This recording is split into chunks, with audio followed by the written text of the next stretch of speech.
C'est arrivé en fait pour une raison simple. On pensait qu'ouvrir en Russie, c'était d'abord Moscou.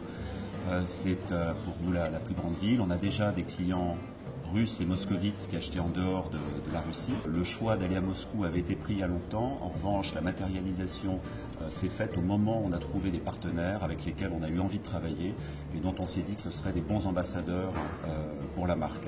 Selon effectivement les villes ou les pays, les gens vont préférer des canapés qui seront houssés, des canapés tapissés, les gens préfèrent des revêtements tout en cuir. Donc oui, forcément aussi le temps, la température, on ne va pas forcément utiliser les mêmes matériaux, les lins ou peut-être du velours, peut-être plutôt à Moscou.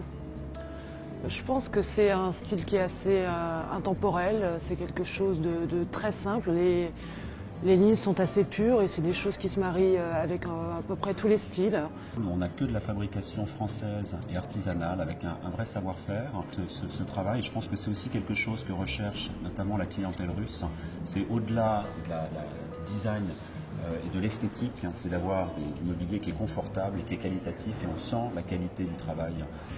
Style français, pour moi, ça ne veut pas dire grand-chose. Je dirais plutôt la qualité française, parce que style français, il y a énormément de designers.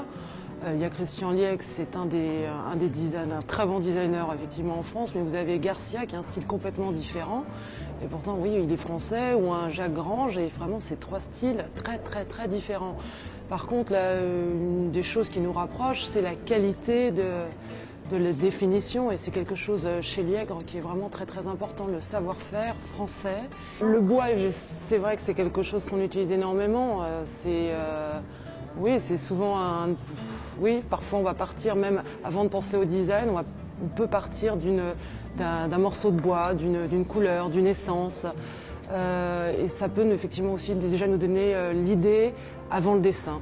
C'est vrai que le bois, on l'utilise énormément sur les tables, sur les guéridons, sur les consoles. C'est quelque chose qui nous est cher, qu'on travaille de manière très différente, énormément brossé actuellement, et aussi en vernis extrêmement brillant. On aime les contrastes. La simplicité des formes, déjà. Je pense que la proportion est quelque chose de très important chez Liègre.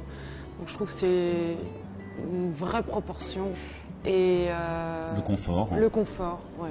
On se donne le temps de la création, le temps du développement des produits. Si un produit doit repartir au stade du développement 10 fois à l'atelier de prototypage pour être fait, pour qu'une courbe soit étudiée, pour qu'une couture soit changée, eh ben, on préfère ne pas sortir un produit, attendre un an, parfois ne jamais le sortir quand on n'est pas content. Donc il y a un vrai confort et une qualité de vie professionnelle chez Liègre qui consiste à se laisser le temps de créer, de trouver les bons ajustements, les bonnes proportions. Christian Liègre travaille sur un projet en architecture d'intérieur, que ce soit une maison, que ce soit un bateau, que ce soit un restaurant. Il n'y a pas d'un côté l'architecture d'intérieur et de l'autre côté le mobilier qui est créé pour cet endroit. C'est totalement indissociable et le mobilier est créé comme étant partie prenante de cette atmosphère et de ces volumes. Je pense que c'est aussi ce qui fait la cohérence de la marque et l'esthétique et le confort des volumes.